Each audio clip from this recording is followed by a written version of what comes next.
धीरूभाई अंबानी एक साधारण परिवार से थे जिन्होंने 10वीं के बाद पढ़ाई छोड़कर यमन में पेट्रोल पंप पर 300 रुपये मासिक की नौकरी की।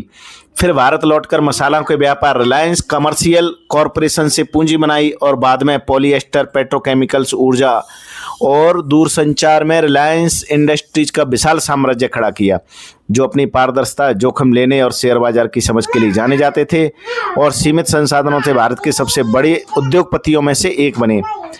अब दोस्तों हम इनकी तुम्हें प्रारंभिक जीवन के स्ट्रगल के बारे में बताते हैं। इनका जन्म 28 दिसंबर 1932 को गुजरात के चोरवाड़ गांव में एक निम्न मध्यम वर्गीय परिवार में हुआ था। आर्थिक तंगी के कारण 10वीं के बाद पढ़ाई छोड़नी पड़ी। घर चलाने के लिए फल पकौड़े बेचे और फिर 17 साल की उम्र में बड़े भाई के साथ यमन के अदन शहर में पेट्रोल पंप पर 300 रुपये महीने की नौकरी की। पहला बड़ा अफसर अदन में रहते हुए उन्होंने चांदी के सिक्कों को पिघलाकर मुनाफे का काम किया और अपनी कमाई को बढ़ाया। फिर मसालों के निर्यात का काम शुरू किया। रिलायंस की स्थापना और विकास, founding and growth of Reliance. Bharat वापसी, वो 1960 के दशक में उन्होंने भारत की वापसी की और लौटकर 500 रुपये की पूंजी से रिलायंस कॉमर्शियल कॉरपोरेशन की स्थापना की और मसालों का निर्यात शुरू किया। नामांकन, कई बार नाम बदलने के बाद 1977 में कंपनी का नाम रिलायंस इंडस्ट्रीज रखा गया और पहला IPO लाया गया। व्यापार विस्तार, पॉलिएस्टर से शुरुआत कर पेट्रोकेमिकल्स, कपड़ा, दूरसंचार और ऊर्जा जैसे क्षेत्रों में रिलायंस का विस्तार किया।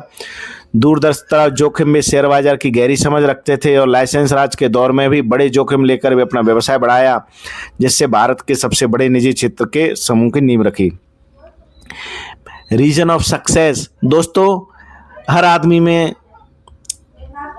मेहनत करने की और रिस्क लेने की क्षमता नहीं होती, या मनुष्य क्या है रिस्क लेने से डरता है। लेकिन दोस्तों धीरूभाई अंबानी के जो सफलता के मुख्य कारण थे वो क्या थे? कड़ी मेहनत और समर्पण। सीमित संसाधनों के बावजूद उन्होंने अथक प्रयास किया।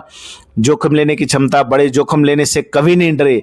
वित्तीय बाजार की समझ, शेयर बाजार और पूंजी जुटाने की अनूठी समझ थी। दूरदर्शी सोच, भविष्य को भांपकर बड़े उद्योग स्थापित किए। विरासत, लिगेसी, दोस्तों धीरूभाई अंबानी को विरासत में कुछ नहीं मिला था। एक साधारण परिवार से थे, लेकिन धीरूभाई अंबानी ने दिखाया कि एक साधारण पृष्ठभूमि से आने वाला व्यक्ति भी अपनी मेहनत, लगन और दूरदर्शिता से दुनिया के सबसे सफल उद्योगपतियों में से एक बन सकता है।